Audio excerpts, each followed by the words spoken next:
Hello बच्चों, first chapter होने के बाद आज स्टार्ट करेंगे हम chapter 2 micro organisms friends and फो।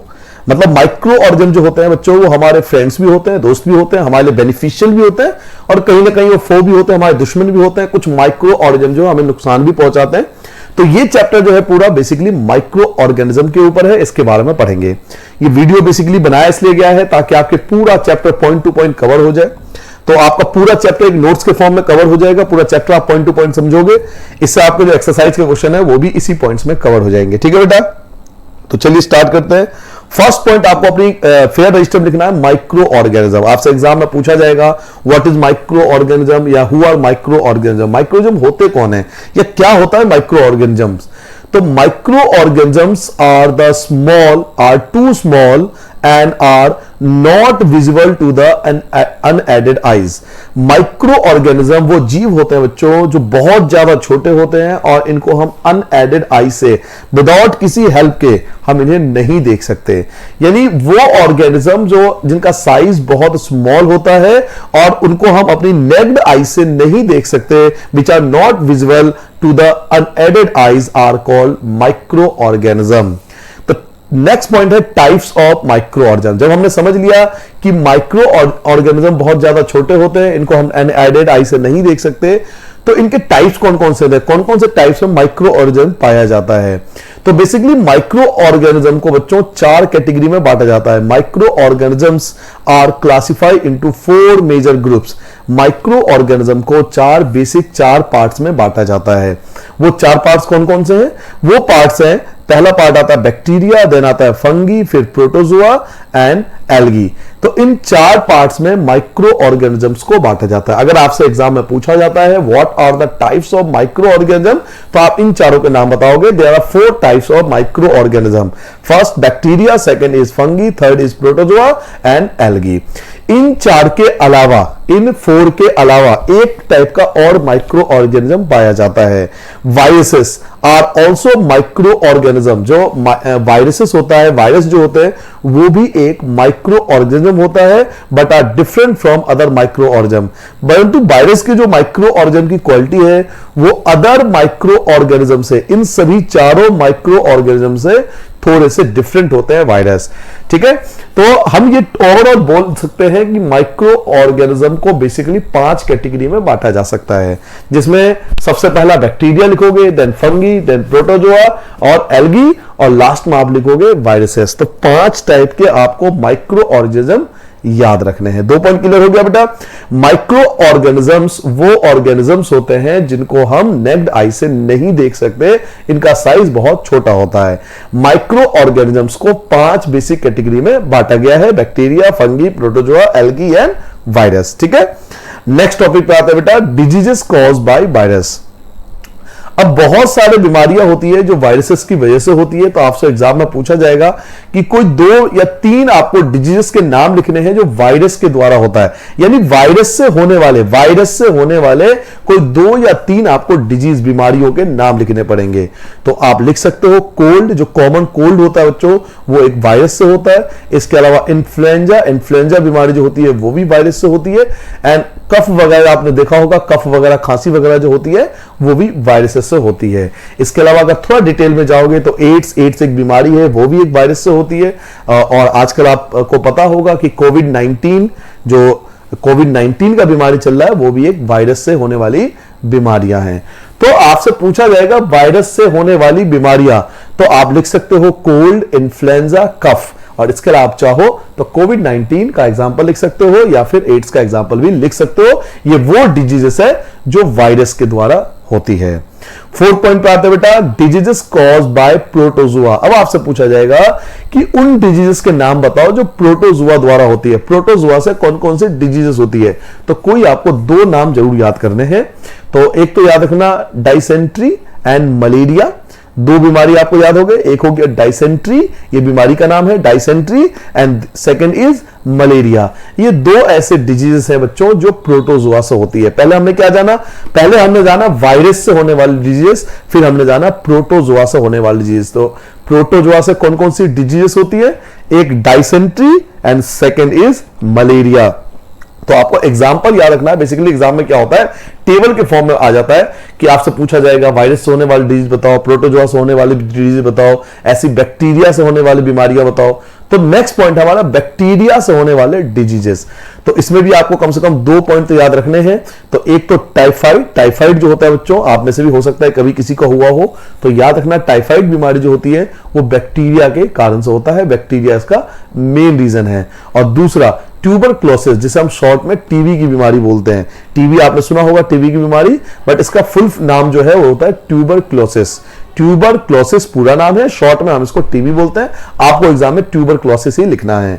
तो बैक्टीरिया से होने वाले कोई 2 डिजीजेस अगर एग्जाम में पूछा जाए कि बैक्टीरिया से होने वाले कोई 2 डिजीजेस बताओ, तो टाइफाइड एंड ट्यूबरक्लोसिस, टीबी, ये बेस्ट एग्जांपल है बच्चों जो बैक्टीरिया से होते हैं। ठीक है, तो अब तक हमने क्या क्या जाना, एक जाना वायरस से होने वाली बीमारियां, वायरस से कौन कौन सी डिजीज होती है, फिर हमने जाना प्रोटोजोआ से कौन कौन सी डिजीज होती है, फिर हमने जाना बैक्टीरिया से कौन कौन सी डिजीज होती है।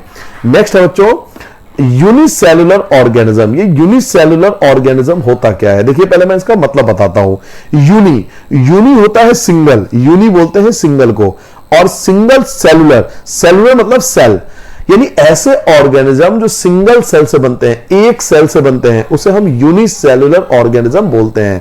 आंसर आप एग्जाम के अंदर क्या लिखोगे, those organisms which are made by single cell, वो ऑर्गेनिज्म जो केवल सिंगल सेल से बनते हैं, एक सेल से बनते हैं, आर कॉल्ड यूनिसेलुलर ऑर्गेनिजम्स। उन ऑर्गेनिजम्स को यूनिसेलुलर ऑर्गेनिजम्स के नाम से जाना जाता है। क्लियर हो गया, यूनिसेलुलर ऑर्गेनिजम्स वो ऑर्गेनिजम्स होते हैं which are made by single cell, जो केवल एक ही टाइप के सेल या एक ही सेल से बनते हैं, which are made by single cell, जो एक ही टाइप के, जो एक ही सेल से बनते हैं, उसे हम यूनिसेलुलर ऑर्गेनिजम्स कहते हैं। जैसे अमीबा बेस्ट एग्जांपल है, और आप और भी एग्जांपल याद कर सकते हो, तो आप लिख सकते हो पैरामीशियम, अमीबा के बाद लिख सकते हो पैरामीशियम। ये वो ऑर्गेनिजम्स होते हैं जो केवल सिंगल सेल से बनते हैं, एक ही सेल से पूरा बॉडी इनकी बनती है, उसे हम यूनिसेलुलर ऑर्गेनिजम्स कहते हैं। और दूसरा होता है मल्टी सेलुलर ऑर्गेनिज्म। हम जो है, जो ह्यूमन बींग्स होते हैं बच्चों, वो या प्लांट्स वगैरह जो आपको एनिमल्स आप अपने आसपास देखते हो, वो मल्टी सेलुलर ऑर्गेनिज्म होते हैं, क्योंकि यूनिसेलुलर ऑर्गेनिजम्स आपको नॉर्मली आंखों से दिखाई नहीं देगा। तो मल्टी सेलुलर ऑर्गेनिजम्स, हमारे आसपास जितने भी आपको ऑर्गेनिज्म दिखाई देते हैं, चाहे सारे एनिमल्स की बात करें, एक छोटे से छोटे और एनिमल की बात करें, या छोटे छोटे जो इंसेक्ट्स होते हैं उनकी बात करें, या फिर ह्यूमन बींग्स की बात करें, या प्लांट्स की बात करें, all are multi cellular organism. अब ये मल्टी सेलुलर ऑर्गेनिजम्स होता क्या है, देखिए मल्टी वर्ड का मतलब आपको पता होगा, मल्टी मतलब बहुत सारे, और सेलुलर मतलब सेल। तो वो ऑर्गेनिजम्स जो मोर देन 1 सेल से बनता है, जो एक से ज्यादा सेल से बनता है, उसे मल्टी सेलुलर ऑर्गेनिजम्स कहते हैं। आंसर देखिए, organisms made by more than 1 cell, वो ऑर्गेनिज्म जो एक से ज्यादा सेल से बनता है, उसे हम मल्टी सेलुलर ऑर्गेनिजम्स के नाम से जानते हैं। जैसा आप एग्जांपल लिख सकते हो प्लांट्स एंड एनिमल्स। ठीक है, प्लांट्स एंड एनिमल्स ये आपके मल्टी सेलुलर ऑर्गेनिजम्स के बेस्ट एग्जांपल है। तो दोनों में डिफरेंस पता लग गया होगा बेटा। यूनिसेलुलर ऑर्गेनिजम्स वो ऑर्गेनिजम्स होते हैं which are made by single cell, और मल्टी सेलुलर ऑर्गेनिजम्स वो ऑर्गेनिजम्स होते हैं which are made by more than 1 cell, जो एक से ज्यादा सेल से बनता है, उसे हम मल्टी सेलुलर ऑर्गेनिजम्स के नाम से जानते हैं। क्लियर हो गया। अब आते हैं 8th पॉइंट पे। 8th पॉइंट आपको क्या याद रखना है, where do micro organisms live. ये माइक्रो ऑर्गेनिजम्स रहते कहां हैं, आखिर ये कहां पाए जाते हैं माइक्रो ऑर्गेनिजम्स। तो they live in all types of environment. जो बेटा माइक्रो ऑर्गेनिजम्स होते हैं वो हर टाइप के एनवायरमेंट में पाया जाता है, हर टाइप के पर्यावरण में, हर टाइप के वातावरण में ये माइक्रो ऑर्गेनिज्म पाए जाते हैं। Ranging from ice cold climate to hot spring, ये ठंडे से ठंडे एरिया में भी पाया जाता है, और इवन जो हॉट जगह होगी, जो गर्म जगह होगा, स्प्रिंग जगह होगा, या डेजर्ट वगैरह होगा, रेगिस्तान वगैरह होगा। इसके अलावा मार्शी लैंड होता है बेटा दलदल जमीन जो होते हैं, दलदली जमीन, इन सभी जगह माइक्रो ऑर्गेनिज्म पाए जाते हैं। तो अगर आपसे एग्जाम में पूछा जाए कि माइक्रो ऑर्गेनिजम्स कहां पाए जाते हैं, where do micro organisms live, ये माइक्रो ऑर्गेनिज्म कहां पाए जाते हैं, तो they live in all types of environment, ये सभी टाइप के एनवायरमेंट में पाया जाता है। ये कोल्ड रीजन में भी पाया जाता है, ये हॉट रीजन में भी पाया जाता है, ये डेजर्ट रीजन में भी पाया जाता है, और ये मार्शी लैंड में भी पाया जाता है, दलदली क्षेत्रों में भी पाया जाता है। क्लियर हो गया। अब आते हैं 9 टॉपिक पे। 9 टॉपिक क्या है बेटा, यूजेस ऑफ माइक्रो ऑर्गेनिज्म। देखिए चैप्टर का नाम क्या था, चैप्टर का नाम हमारा था माइक्रो ऑर्गेनिजम्स फ्रेंड्स एंड फो। तो पहले हम बात करेंगे फ्रेंड। फ्रेंड मतलब हमारे दोस्त भी हो सकते हैं micro organism. Uses of micro organism में हम पढ़ेंगे कि वो माइक्रो ऑर्गेनिज्म जो हमारे लिए बेनिफिशियल है। तो माइक्रो ऑर्गेनिज्म का यूज कहां कहां होता है, तो पहला पॉइंट लिखोगे, they are used in the preparation of curd. जो दही बनती है बेटा वो भी माइक्रो ऑर्गेनिज्म के कारण बनती है। इसके अलावा ब्रेड और केक वगैरह जो आप खाना पसंद करते हो वो सभी माइक्रो ऑर्गेनिज्म के कारण ही बनता है। आगे चैप्टर में हम ये भी पढ़ेंगे कि कर्ड, ब्रेड, केक कौन से माइक्रो ऑर्गेनिज्म के कारण बनता है, ये हम आगे पढ़ेंगे। अभी आपसे क्वेश्चन क्या पूछा जा रहा है, अभी आपसे नाम नहीं पूछ रहा माइक्रो ऑर्गेनिज्म का, अभी आपसे ये पूछ रहा है कि यूजेस ऑफ माइक्रो ऑर्गेनिज्म, कि माइक्रो ऑर्गेनिज्म का यूज कहां कहां है। तो पहला यूज बताओगे कि इसका यूज होता है कर्ड बनाने में, ब्रेड बनाने में, केक बनाने में। फर्स्ट पॉइंट ये आ गया कि कर्ड, ब्रेड एंड केक इन सब में माइक्रो ऑर्गेनिज्म का इस्तेमाल होता है। सेकंड पॉइंट क्या लिखोगे, they are use in cleaning of environment. ये एनवायरमेंट को क्लीन करने में भी हेल्प करते हैं। जो माइक्रो ऑर्गेनिज्म होते हैं बेटा वो डेड बॉडी को जो डिकंपोज कर देते हैं, डेड बॉडी को डिकंपोज करने के कारण ये हमारे एनवायरमेंट को क्लीन भी करते हैं। और थर्ड पॉइंट क्या बताओगे, इन एग्रीकल्चर, एग्रीकल्चर में, खेती में, they are use to increase the soil fertility. इनका इस्तेमाल किया जाता है सॉइल फर्टिलिटी को इंक्रीज करने के लिए by nitrogen fixing nitrogen. Nitrogen fixing एक प्रोसेस होता है जो आप चैप्टर के लास्ट में पढ़ोगे।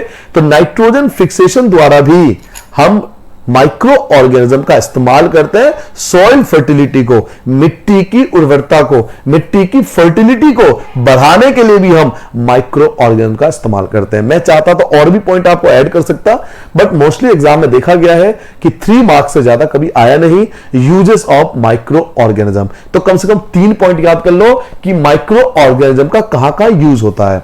फर्स्ट, इसका इस्तेमाल होता है बेटा कर्ड में, ब्रेड में और केक बनाने में। सेकेंड, ये एनवायरनमेंट को क्लीन करने में हेल्प करता है। और थर्ड, ये सॉइल फर्टिलिटी को भी इंक्रीज करता है।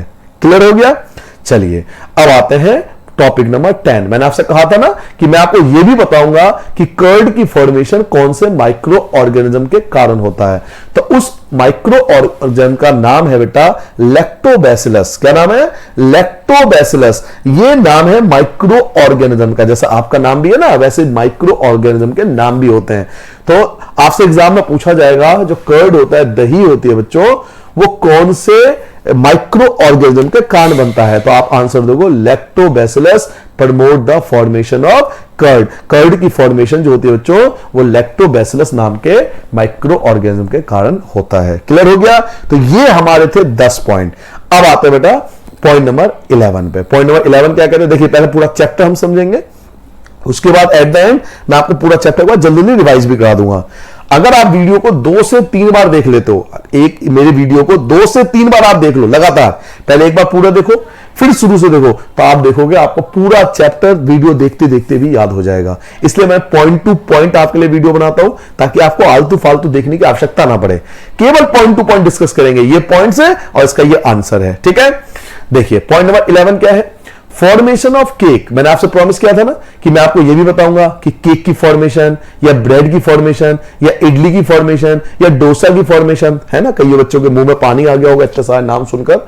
तो बेटा ये सब भी जो होते हैं ये माइक्रो ऑर्गेनिज्म के ही कारण बनते हैं। केक, ब्रेड, इडली, डोसा, ये कैसे बनते हैं ये आपसे क्वेश्चन पूछा जाएगा कि इनकी फॉर्मेशन कैसे होती है। तो इन सब की फॉर्मेशन का मेन माइक्रो ऑर्गेनिज्म जो होता है उसे हम ईस्ट बोलते हैं। यीस्ट, ये यीस्ट, ये नाम है माइक्रो ऑर्गेनिज्म का। जो ईस्ट होता है रिप्रोड्यूस रैपिडली, ये बहुत जल्दी रिप्रोड्यूस होता है, मतलब इनके नंबर्स बहुत ज्यादा बढ़ जाते हैं, ये बहुत जल्दी रिप्रोड्यूस हो जाते हैं, बहुत जल्दी इनके नंबर्स बढ़ जाते हैं। And promote carbon dioxide. और ये क्या रिलीज करते हैं? कार्बन डाइऑक्साइड को रिलीज करते हैं ड्यूरिंग रेस्पिरेशन। ये कार्बन डाइऑक्साइड को रिलीज करते हैं रेस्पिरेशन के दौरान, जिसके कारण bubbles of the gas filled, जो गैस कार्बन डाइऑक्साइड के गैस के कारण जो बबल्स होते हैं वो फिल हो जाते हैं। The tough and increase its volume, और ये वॉल्यूम को बढ़ा देते हैं। सिंपल वर्डों में आपको बताता हूं, मान लीजिए आपके पास मैदा है, ठीक है। मैदा के अंदर ईस्ट को अगर मिला दिया जाए बच्चों, तो ईस्ट क्या करता है? कार्बन डाइऑक्साइड प्रोड्यूस करता है, और ये कार्बन डाइऑक्साइड क्या करेगा? मैदे को फुला देगा। उसके बबल्स के कारण, गैस के बबल्स के कारण जो आपका मैदा है, जो आपका मैदा होगा, फिल्टर व्हीट होगा, वो बहुत ज्यादा इंक्रीज हो जाएगा, और उसके वॉल्यूम जो है वो इंक्रीज हो जाएगा, उसका एरिया ज्यादा बढ़ जाएगा। This is the basis of the use of east. ये मेन कारण है ईस्ट के यूज करने का in the baking industry for making bread. इसलिए हम इसका बेकिंग इंडस्ट्री में बहुत ज्यादा इस्तेमाल करते हैं ईस्ट का। क्या क्या बनाने के लिए? ब्रेड बनाने के लिए, पेस्ट्रीज बनाने के लिए, केक बनाने के लिए। इन सभी की फॉर्मेशन में बच्चों हम ईस्ट का इस्तेमाल करते हैं। चाहे वो केक हो, केक आप देखते हो स्पॉन्जी होता है, तो ड्यू टू द ईस्ट। ऐसे आप ब्रेड देखते हो, ब्रेड भी स्पॉन्जी होता है। इडली आपने खाया होगा, इडली भी स्पॉन्जी होता है। डोसा तो स्पॉन्जी नहीं होता, लेकिन डोसे के जो वॉल्यूम को बढ़ाने के लिए, उसके एरिया को बढ़ाने के लिए भी हमें ईस्ट का इस्तेमाल करना होता है, ठीक है। तो ईस्ट का इस्तेमाल हम कहां कहां करते हैं? केक बनाने में, ब्रेड बनाने में, इडली बनाने में और डोसा वगैरह बनाने में। ये कार्बन डाइऑक्साइड रिलीज करता है, जिसके कारण मैदे वगैरह का जो वॉल्यूम होता है वो इंक्रीज हो जाता है, वो फूल जाता है, वो स्पॉन्जी बन जाता है, और हम ब्रेड, केक वगैरह इससे बना लेते हैं, ठीक है। चलिए नेक्स्ट क्वेश्चन है, क्वेश्चन नंबर 12 पे आते हैं। पॉइंट नंबर 12 आ गया हमारा, commercial uses of micro organism. कि माइक्रो ऑर्गेनिज्म के कमर्शियल यूजेस क्या हैं? आपसे एग्जाम में पूछा जाएगा कि what are the commercial uses of micro organism. कि माइक्रो ऑर्गेनिज्म का कमर्शियल यूज क्या है? यहां कमर्शियल यूज का मतलब है बेटा अल्कोहल के रिप्रोडक्शन से, वाइन के रिप्रोडक्शन से। अल्कोहल मतलब आपने सुना होगा, अल्कोहल जो वाइन होता है, अल्कोहल होता है, या आपने बियर वगैरह सुना होगा। इन सभी में माइक्रो ऑर्गेनिज्म का इस्तेमाल किया जाता है।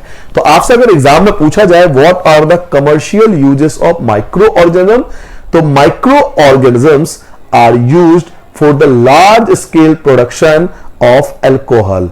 माइक्रो ऑर्गेनिज्म का इस्तेमाल किया जाता है अल्कोहल को बहुत बड़े पैमाने पर प्रोड्यूस करने के लिए, या फिर वाइन को रिप्रोड्यूस करने के लिए, या फिर एसिटिक एसिड, विनीगर वगैरह जो आप देखते हो अक्सर, चाउमीन वगैरह आपको पसंद होगा, उसमें यूज होता है, अचार वगैरह में यूज होता है विनीगर, तो उसको रिप्रोड्यूस करने के लिए भी हमें माइक्रो ऑर्गेनिज्म की आवश्यकता होती है। East is use for commercial production of alcohol. East का इस्तेमाल होता है ताकि हम कमर्शियल रिप्रोडक्शन कर सकें अल्कोहल और वाइन का। तो अगर आपके एग्जाम में यह पूछा जाए कि what are the commercial uses of micro organism, आपके बुक में हेडिंग भी है ये, आप अपने एनसीईआरटी बुक को खोलोगे तो आपको हेडिंग भी मिलेगी कि commercial uses of micro organism. तो कमर्शियल यूजेस में आपको बेसिकली फोकस रखना है अल्कोहल एंड वाइन पर। तो इसमें हमने क्या आंसर पढ़ा कि माइक्रो ऑर्गेनिज्म का इस्तेमाल होता है लार्ज स्केल पर प्रोडक्शन करने के लिए अल्कोहल और वाइन का, और एसिडिक एसिड, विनेगर वगैरह का।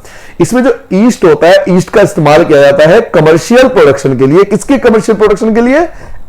अल्कोहल और वाइन के कमर्शियल प्रोडक्शन के लिए हम ईस्ट का इस्तेमाल करते हैं, जो एक माइक्रो ऑर्गेनिज्म का बेस्ट एग्जांपल है। क्लियर हो गया? चलिए कमर्शियल यूजेस के बाद अगला अब आते बेटा पॉइंट नंबर 13 पे। 13 पे आपको पूछा जाएगा फर्मेंटेशन। मतलब आपसे एग्जाम में पूछा जाएगा what is fermentation, define fermentation, give the meaning of fermentation. मतलब फर्मेंटेशन का एक्चुअल में मीनिंग पूछता है 1 मार्क्स के लिए। तो आप आंसर क्या लिखोगे? Process of conversion of sugar into alcohol. वो प्रोसेस जिसमें हम शुगर को अल्कोहल में कन्वर्ट करते हैं। अब ये जानना जरूरी है कि शुगर अल्कोहल में कैसे कन्वर्ट होता है। बेटा कोई भी फूड प्रोडक्ट जो होता है ना, अधिकतर फूड प्रोडक्ट में नेचुरल शुगर पाया जाता है। नेचुरल शुगर का ये मतलब है कि ऑलरेडी उसके अंदर मिठास होती है थोड़ी सी। तो वो प्रोसेस जिसके अंदर फूड के नेचुरल शुगर को हम अल्कोहल में कन्वर्ट कर सके, तो जब फूड के शुगर को अल्कोहल में कन्वर्ट किया जाता है तो इस प्रोसेस को हम फर्मेंटेशन के नाम से जानते हैं। क्लियर हो गया क्या बोला? कि वह प्रोसेस जिसमें फूड के शुगर को हम अल्कोहल में कन्वर्ट कर देते हैं, उस प्रोसेस को फर्मेंटेशन के नाम से जानते हैं। आपको शायद पता होगा कुछ बच्चों को कि अंगूर इनमें से कुछ एक फूड प्रोडक्ट है, ऐसे ही वीट आप ले सकते हो, गेहूं ले सकते हो, इनमें शुगर, नेचुरल शुगर पाया जाता है, उन शुगर को हम अल्कोहल के रूप में कन्वर्ट करते हैं, उस प्रोसेस को फर्मेंटेशन बोलते हैं। तो अगर 1 मार्क्स में आता है तो हमें डिफाइन लिखना होता है। नेक्स्ट आता है बेटा 14 टॉपिक पे आता है एंटीबायोटिक्स। What is antibiotics? की एंटीबायोटिक्स होता क्या है, आपको इसका मीनिंग बताना पड़ेगा, और ये भी 1 मार्क्स के लिए पूछा जाता है कि एंटीबायोटिक होता क्या है। दीज मेडिसिन्स, एंटीबायोटिक बेटा एक मेडिसिन होता है, दवाई होती है, जो अक्सर आप जाते हो हॉस्पिटल वगैरह में, जब आप एडमिट होते हो तो स्टार्टिंग में आपको एंटीबायोटिक दी जाती है। तो दीज मेडिसिन्स किल और stop the growth of the disease. ये एंटीबायोटिक क्या होता है? ये इस टाइप की मेडिसिन होती है कि आपकी जो बीमारी है ना, जो आपकी डिजीज है, उसको वहीं पर रोक देता है, उसको आगे बढ़ने नहीं देता। मतलब आप जितने बीमार हो, आप उतने ही बीमार होगे जब तक आपकी बॉडी में एंटीबायोटिक काम करेगा। तो इसलिए जब हम हॉस्पिटल में एडमिट वगैरह होते हैं, बहुत ज्यादा बीमार होते हैं, तो डॉक्टर सबसे पहले एंटीबायोटिक देते हैं। एंटीबायोटिक इसलिए देते हैं कि आप जितना बीमार हो, आप उतने पे ही रुक जाओ, उसके बाद आपकी बीमारी आगे ना बढ़े। तो एंटीबायोटिक वो मेडिसिन होती है जो या तो किल करती है या स्टॉप करती है growth of the disease, disease को रोक देती है। Causing micro organism, such medicines are called antibiotic. इस प्रकार की जो मेडिसिन्स होती है उन्हें हम एंटीबायोटिक मेडिसिन्स के नाम से जानते हैं। तो एक चीज आपको समझ में आ गई, एंटीबायोटिक क्या होता है? एंटीबायोटिक एक मेडिसिन का नाम है जो माइक्रो ऑर्गेनिज्म को स्टॉप कर देता है या किल कर देता है, उसको ग्रोथ को रोक देता है, जितना बीमारी है, जितना माइक्रो ऑर्गेनिज्म है, उसको वहीं पर स्टॉप कर देता है। ये एंटीबायोटिक का काम होता है। ठीक है, नेक्स्ट आता है एंटीबॉडीज। ये एंटीबॉडीज क्या होता है? देखो, एंटीबायोटिक और एंटीबॉडीज में डिफरेंस होता है। एंटीबायोटिक मेडिसिन होता है जो हमें लेना पड़ता है जब हम बीमार पड़ जाते हैं, बट एंटीबॉडीज क्या होता है? देखिए, when disease carrying microbes enter our body, जब हमारे बॉडी में माइक्रोब्स एंटर कर जाते हैं, the body produce antibodies to fight the invaders. क्या मतलब है बच्चों? हमारी बॉडी जो है ना, वो पूरी तरह से फाइट करता है बीमारी के लिए। हम जब ही बीमार पड़ते हैं जब वो माइक्रो ऑर्गेनिज्म जीत जाता है और हमारी बॉडी जो है वो हार जाती है। तो जब हमारी बॉडी फाइट कर रहा है, हमारी बॉडी एंटीबॉडीज प्रोड्यूस करता है। जब हम खाना खाते हैं ना, अच्छा बैलेंस डाइट खाते हैं, तो हमारी बॉडी क्या करती है? एंटीबॉडीज बनाती है। ये एंटीबॉडीज माइक्रो ऑर्गेनिज्म से फाइट करता रहता है, और जब ये हार जाता है तो हम बीमार पड़ जाते हैं। तो when disease carrying microbes enter our body, जैसे ही बीमारी वाले जो माइक्रोब्स है हमारी बॉडी में एंटर करता है, द बॉडी प्रोड्यूस एंटीबॉडीज। तो हमारा बॉडी जो होता है वो एंटीबॉडीज प्रोड्यूस करने लगता है। क्यों? ताकि वो फाइट कर सके उस माइक्रोब्स के साथ, उस दुश्मन के साथ वो फाइट कर सके। इसलिए एंटीबॉडीज हमारी बॉडी प्रोड्यूस करती है बीमारियों से लड़ने के लिए। इसलिए कहते हैं कि हमें बैलेंस डाइट खाना चाहिए, क्योंकि जितना अच्छा आप खाना खाओगे एंटीबॉडीज उतना ही अच्छा प्रोड्यूस होगा। नेक्स्ट है वैक्सीन। वैक्सीन क्या होता है? जिसे हम वैक्सीनेशन भी बोलते हैं। बचपन में आप सबके वैक्सीनेशन, हम सबका वैक्सीनेशन किया गया था। वैक्सीन क्या होता है? जिसे हम सिंपल वर्डों में बोलते हैं टीकाकरण। आपको पता है बचपन में जब आप छोटे थे और जब तक आप 5 साल के हुए, 10 साल के हुए, लगातार समय समय पर आपको टीके लगे होंगे, वैक्सीन, इंजेक्शन लगता है। क्यों लगता है इंजेक्शन? मैं डेफिनेशन बताने से पहले आपसे पूछना चाहता हूं कि वो इंजेक्शन क्यों लगता है? बच्चा पैदा होता है, आजकल तो बच्चा पैदा हुआ उसके समय बर्थ का वैक्सीन होता है, फिर उसके बाद फिर 15 दिन के बाद वैक्सीनेशन होता है, फिर 2 महीने के बाद, लगातार वैक्सीनेशन होता रहता है। क्यों? वैक्सीनेशन इसलिए होता है ताकि आगे आने वाली बीमारी ना हो। The antibodies remain in the body. We are protected from the disease carrying micro forever. क्या होता है कि वैक्सीनेशन द्वारा वो एंटीबॉडीज हमारी बॉडी में डाल दी जाती है, वैक्सीन द्वारा वो एंटीबॉडीज हमारी बॉडी में डाल दी जाती है ताकि वो फाइट कर सके बीमारी से, माइक्रो ऑर्गेनिज्म से फाइट कर सके जब उसे जरूरत पड़े। This is how the vaccine work. इस प्रकार से वैक्सीन वर्क करता है। फॉर एग्जाम्पल, मान लीजिए कि आपको पता है, डॉक्टर को पता है कि भविष्य में इस बच्चे को यह बीमारी हो सकती है और उसका इलाज अवेलेबल है, तो डॉक्टर क्या करेंगे? पहले ही आपको वैक्सीन दे देंगे ताकि आपको आगे जाके वो बीमारी हो ही नहीं। इसे हम वैक्सीनेशन बोलते हैं। तो जिन जिन बीमारियों का अब तक हमने इलाज फाइंड कर लिया है, तो उन अधिकतर बीमारियों का अब वैक्सीनेशन कर दिया जाता है पहले ही, जहां तक उसे रोका जा सकता है उसे रोकने की प्रैक्टिस की जाती है वैक्सीनेशन द्वारा। इसलिए जब बच्चा पैदा होता है तो उसकी बॉडी में वैक्सीन डाल दी जाती है ताकि आगे जाकर वो बीमार ना पड़े। तो कौन कौन से वैक्सीनेशन की गई है, मैं आपको कुछ एग्जांपल दे रहा हूं क्योंकि एग्जाम में पूछा जाता है कि कौन कौन से डिजीज की वैक्सीनेशन की जाती है। तो बहुत सारे डिजीज है, सेवरल डिजीज है, जैसे कि कॉलरा का लगता है टीका, एक ट्यूबरक्लोसिस का टीका लगता है, एक स्मॉल पॉक्स का टीका लगता है, हेपेटाइटिस तो बर्थ के समय ही लगता है, at the time of birth hepatitis का लगता है। इन सब का वैक्सीनेशन किया जाता है बीमारी से बचने के लिए। चलिए अब आते हैं नेक्स्ट पॉइंट पे। नेक्स्ट पॉइंट क्या हमारा, discovery of vaccination for small pox. अक्सर ये क्वेश्चन पूछा जाता है, पहले बच्चों स्मॉल पॉक्स जो बीमारी होता था बहुत ज्यादा फैल जाता था, तो स्मॉल पॉक्स के वैक्सीनेशन की डिस्कवरी किन्होंने की थी, कौन से वैज्ञानिक थे जिन्होंने स्मॉल पॉक्स के वैक्सीन का आविष्कार किया था। तो उनका नाम पूछा जाता है 1 मार्क्स के लिए, तो एडवर्ड जेनर आपको याद रखना है। एडवर्ड जेनर वो साइंटिस्ट थे, वो डॉक्टर थे जिन्होंने स्मॉल पॉक्स के वैक्सीनेशन का आविष्कार किया था। Edward Jenner discovered the vaccine for small pox in 1798। 1798 में एडवर्ड जेनर वो वैज्ञानिक थे, वो डॉक्टर थे जिन्होंने स्मॉल पॉक्स के वैक्सीनेशन का आविष्कार किया था।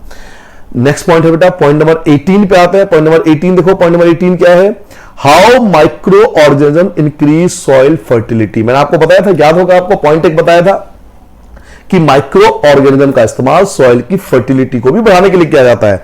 तो आपसे क्वेश्चन पूछा जाएगा कैसे, how micro organism increase soil fertility. आखिर माइक्रो ऑर्गेनिज्म सॉइल फर्टिलिटी कैसे बढ़ा सकता है, तो आंसर दोगे some bacteria and blue green algae. कुछ बैक्टीरिया और ब्लू ग्रीन एल्गी, ये भी एक माइक्रो ऑर्गेनिज्म का नाम है, ब्लू ग्रीन एल्गी। तो कुछ बैक्टीरिया और ब्लू ग्रीन एल्गी होते हैं, वो are able to fix nitrogen, ये नाइट्रोजन को फिक्सेशन में हेल्प करते हैं, नाइट्रोजन को फिक्सेशन में हेल्प करते हैं फ्रॉम द एटमॉस्फेयर के अंदर, टू इनरिच सॉइल, ताकि उस सॉइल की फर्टिलिटी को बढ़ा सके, उसके अंदर नाइट्रोजन की मात्रा को बढ़ा सके and increase the it's fertility. और नाइट्रोजन की मात्रा जब बढ़ जाएगी सॉइल में तो वो सॉइल की फर्टिलिटी को बढ़ा देगा। दोबारा सुन लो बेटा, आपसे एग्जाम में यह पूछा जाएगा कि how micro organism increase soil fertility. Micro organism soil fertility को कैसे बढ़ा सकता है, कैसे बढ़ाता है, तो आंसर दोगे some bacteria and blue green algae. कुछ बैक्टीरिया और ब्लू ग्रीन एल्गी जो होते हैं are able to fix nitrogen, वो नाइट्रोजन को फिक्स करने में समर्थ होते हैं फ्रॉम द एटमॉस्फेयर से, to enrich the soil with nitrogen, और वो सॉइल के अंदर जो नाइट्रोजन है ना उसकी मात्रा को बढ़ा देते हैं and increase the soil fertility. इससे जो सॉइल की फर्टिलिटी होती है नाइट्रोजन के कारण वो बहुत ज्यादा बढ़ जाती है। नेक्स्ट आपसे क्वेश्चन पूछा जाएगा, how micro organism clean the environment. आपको याद होगा जब मैं आपको बता रहा था what are the uses of micro organism, point number 8 या 9 था शायद उस समय, कि माइक्रो ऑर्गेनिज्म के क्या क्या यूजेस हैं, उसमें ये वाला पॉइंट भी आया था कि माइक्रो ऑर्गेनिज्म का इस्तेमाल होता है एनवायरमेंट को क्लीन करने में। आपको याद होगा शायद कि माइक्रो ऑर्गेनिज्म का इस्तेमाल होता है एनवायरमेंट को क्लीन करने में।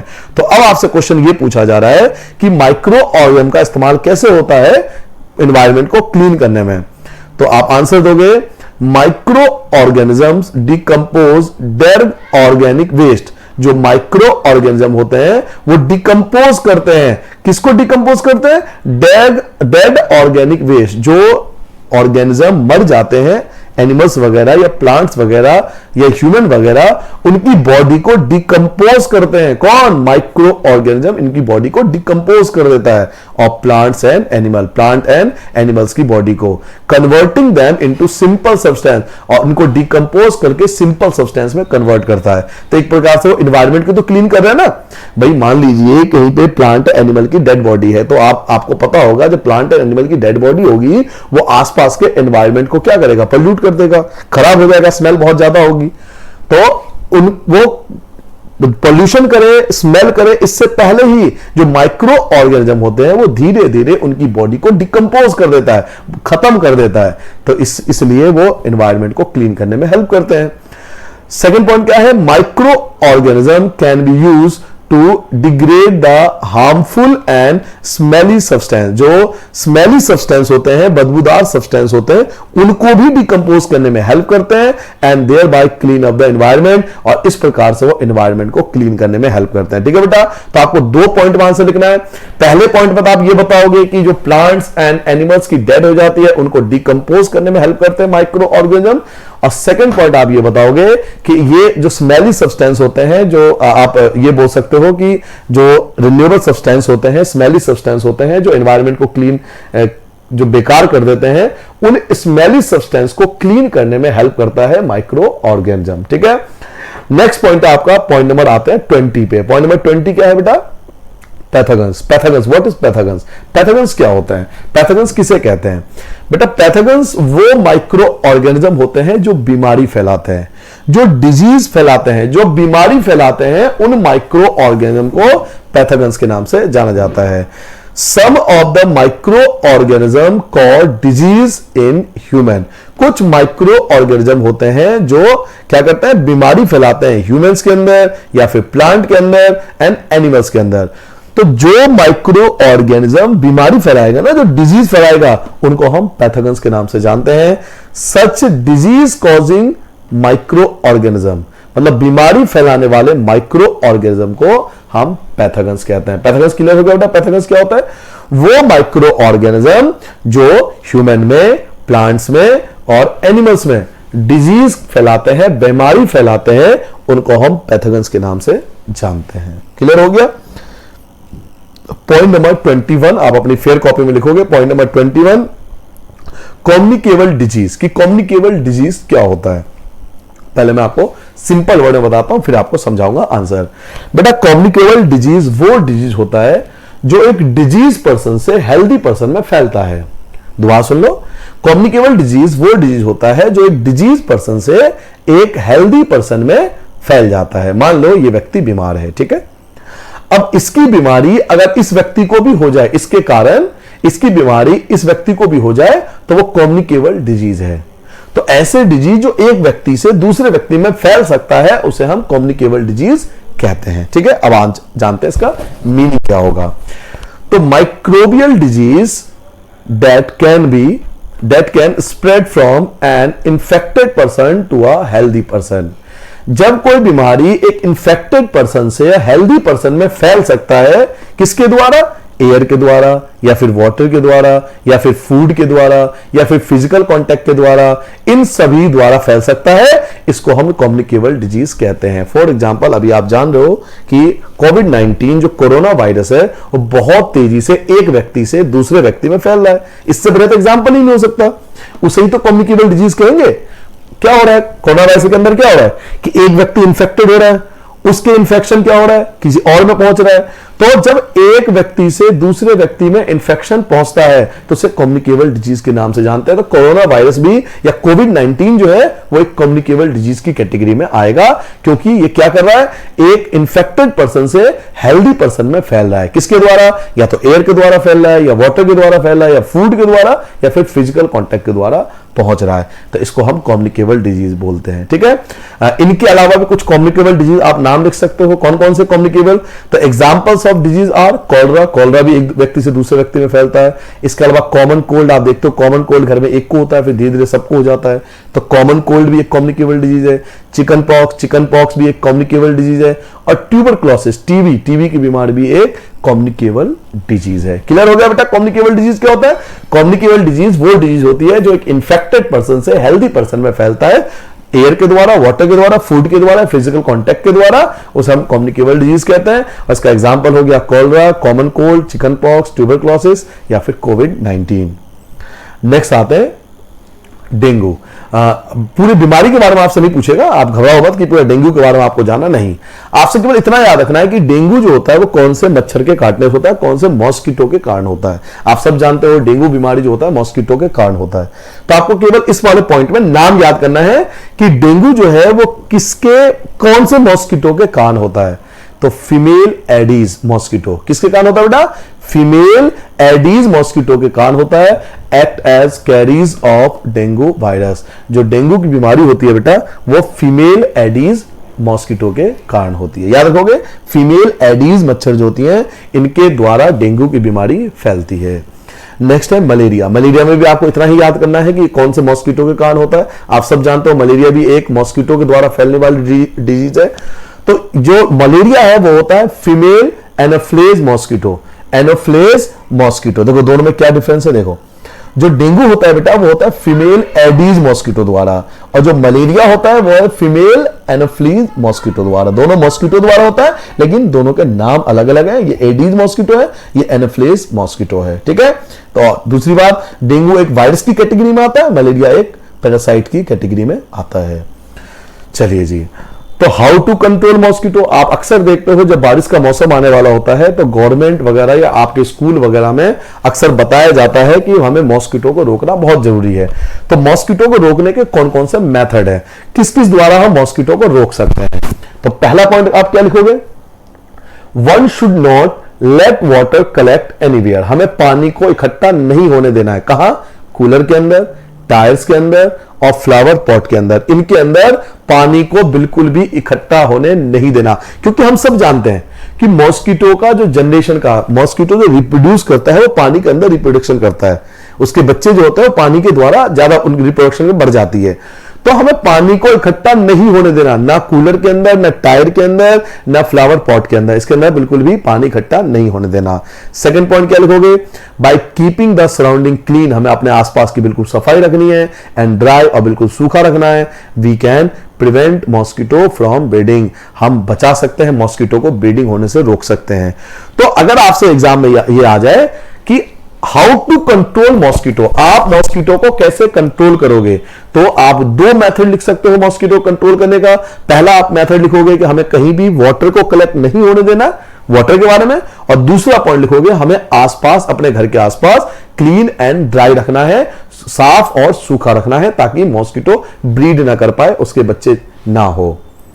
चलिए पॉइंट नंबर 25 पे आते हैं बेटा, diseases caused by micro organism. जो मैं आपको स्टार्टिंग में बताया था, याद करो कि कौन से माइक्रो ऑर्गेनिजम्स के कारण कौन सी बीमारी होती है। ये शुरू में भी आया था ना, इसका आपके बुक में, एनसीईआरटी बुक में टेबल दिया हुआ है, आप देखना टेबल दिया हुआ है, जिस टेबल में लिखा हुआ है कि कौन सी बीमारी कौन से माइक्रो ऑर्गेनिज्म के कारण होती है। और ये अक्सर आता है, अक्सर एग्जाम में टेबल आता है, सारे के सारे तो नहीं आते लेकिन 2-4 आ जाते हैं। आपको बीमारी के नाम दे देंगे, डिजीज के नाम दे देंगे, और आपसे माइक्रो ऑर्गेनिज्म का नाम पूछेगा कि कौन से माइक्रो ऑर्गेनिज्म के कारण होता है।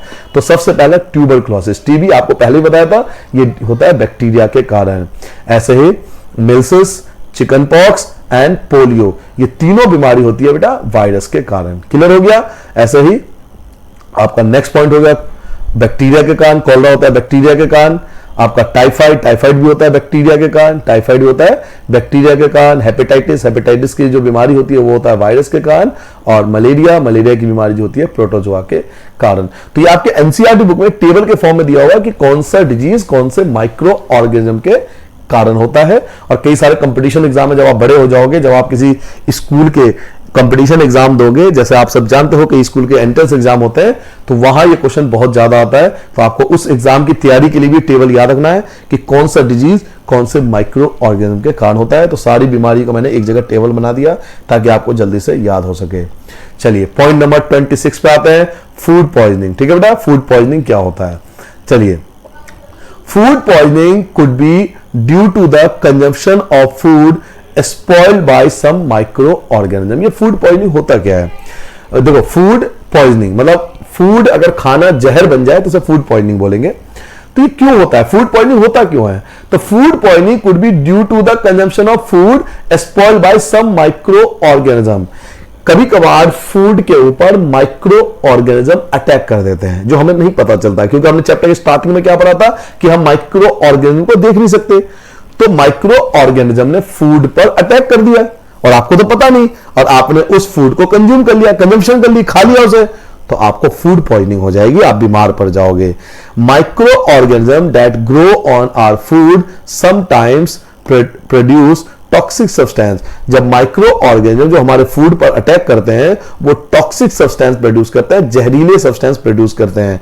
These make the food poisonous. इससे जो फूड होता है वो पॉइजनस हो जाता है, जहरीला हो जाता है, causing several illness and even death। इससे बहुत खतरनाक बीमारी भी हो सकती है और कई बार तो इससे डेथ भी हो जाती है अगर फूड पॉइजनिंग बहुत ज्यादा हो जाए।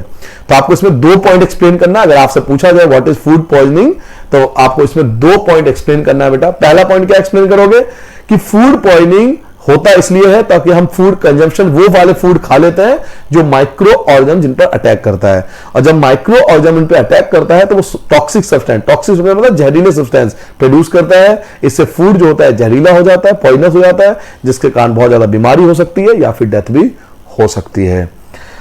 मेथड्स ऑफ पॉइंट नंबर 27 पे आता है बेटा। पॉइंट नंबर 27 क्या है? Methods of food preservation. कौन कौन से मेथड से हम फूड को प्रिजर्व कर सकते हैं, बचा सकते हैं ताकि वो फूड खराब ना हो। तो पहला मेथड है बेटा केमिकल मेथड। अगर फूड प्रिजर्वेशन के बारे में आपको बताऊं, आज के टाइम में देखो हमारे पास बहुत बड़ा ऑप्शन है फ्रिज। फ्रिज के द्वारा हम फूड को प्रिजर्व कर लेते हैं। बट बच्चों जो एशियन टाइम में था इसमें बहुत सारे ऐसे मेथड बताए गए हैं जिसमें वो लोग जानते थे कि बिना फ्रिज के भी फूड को प्रिजर्व किया जा सकता है। तो कुछ मेथड आप ऐसे जानोगे जिसका इस्तेमाल बहुत पुराने समय से होता जा रहा है फूड को प्रिजर्व करने के लिए। तो पहला मेथड क्या है फूड को बचाने के लिए? Chemical method. आप केमिकल मेथड द्वारा फूड को बचा सकते हो। इसमें क्या आता है? Salt and oil. Salt and oil का इस्तेमाल किया जाता है are common chemical generally use to check the growth of micro organism. Salt and oil द्वारा हम फूड को बचा सकते हैं क्योंकि सॉल्ट एंड ऑयल जो होता है वो माइक्रो ऑर्गेनिज्म के ग्रोथ को रोकता है। Therefore they are called preservatives, इसलिए इनको प्रिजर्वेटिव्स कहा जाता है। आपको पता होना चाहिए कि जो केमिकल मेथड के अंदर 2 चीज आती है, एक salt and oil. And salt and oil का इस्तेमाल, जैसे आप सॉल्ट वगैरह देखते हो, फिश वगैरह, मीट वगैरह, इन सबको प्रिजर्व करने के लिए सॉल्ट का इस्तेमाल होता है। और ऑयल का इस्तेमाल आप देखते हो अचार वगैरह प्रिजर्व करने के लिए, है ना, घर में अचार वगैरह ऑयल में, तो ऑयल भी एक प्रिजर्वेटिव होता है, ये फूड को प्रिजर्व करने में हेल्प करता है। तो केमिकल मेथड्स के अंदर ये पॉइंट लिखना है। उसके बाद आपको लिखना है प्रिजर्वेशन बाय कॉमन सॉल्ट। अब कॉमन सॉल्ट द्वारा कौन से फूड को प्रिजर्व करना पड़ेगा? भाई आपने लिख तो दिया सॉल्ट एंड ऑयल, तो आपको बताना पड़ेगा ना कि सॉल्ट द्वारा कौन से फूड प्रिजर्व होते हैं। तो common salt has been used to preserve meat. मैंने कहा था ना उसी meat and fishes. Meat and fishes को प्रिजर्व करने के लिए हम कॉमन सॉल्ट का इस्तेमाल करते हैं फॉर एजेस। बहुत सालों से पहले ऐसा हो रहा है, बहुत एशियन टाइम से ऐसा होता आ रहा है कि मीट एंड फिशेस को प्रिजर्व करने के लिए बच्चों हम कॉमन सॉल्ट का इस्तेमाल करते हैं। ठीक है, सॉल्ट का इस्तेमाल समझ में आ गया।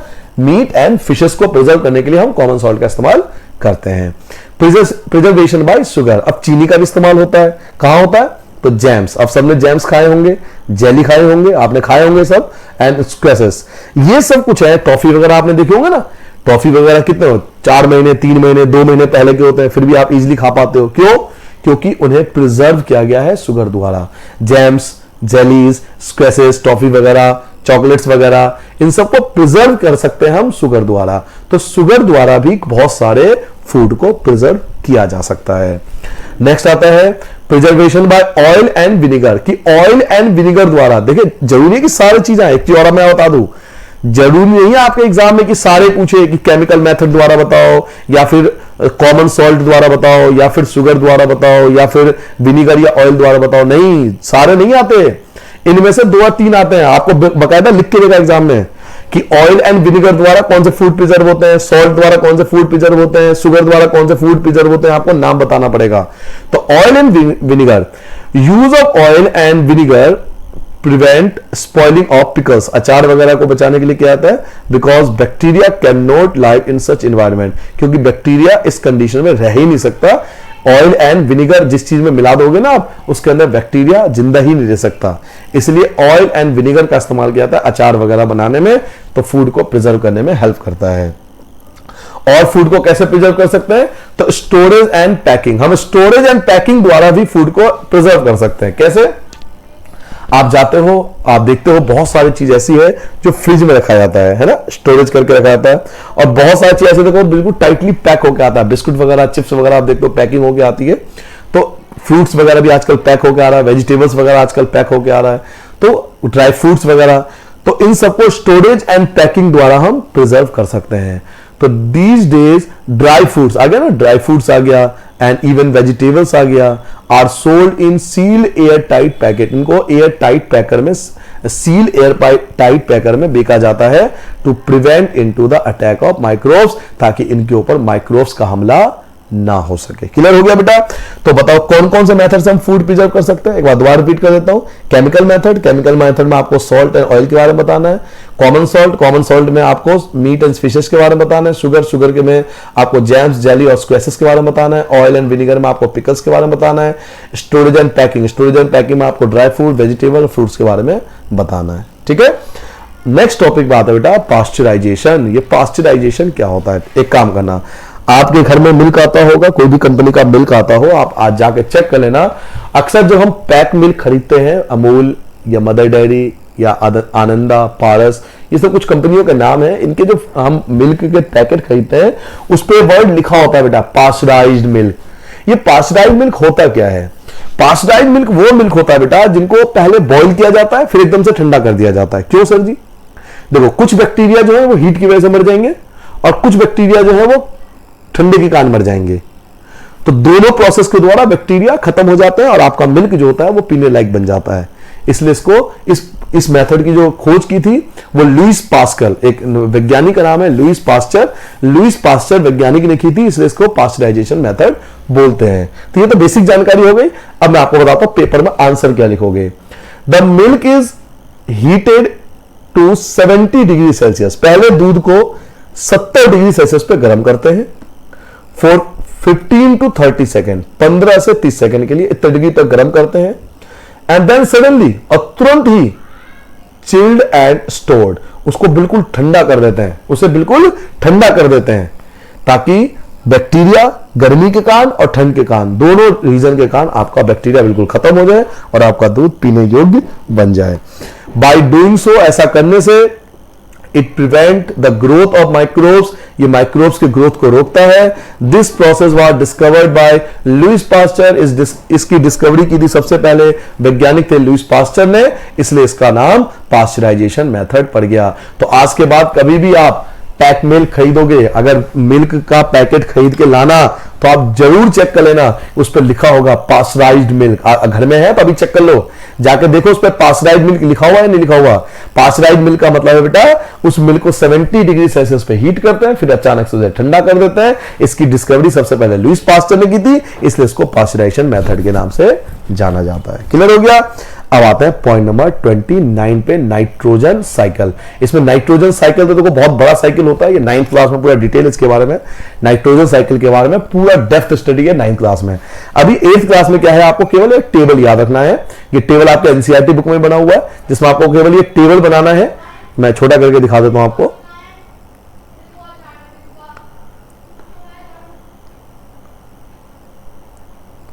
ठीक है, देखिए ये आपको टेबल याद रखना है बेटा, ये नाइट्रोजन साइकिल का टेबल है, ये आपको टेबल बनाना है। इसमें क्या बताना होता है? इसमें बताना होता है कि हमारे एटमॉस्फेयर जो 78% नाइट्रोजन है ना, वो फिक्स रहता है। कैसे फिक्स रहता है? तो मैं छोटा सा आपको साइकिल के द्वारा बताता हूं, बाकी ये टेबल आपको याद रखना पड़ेगा।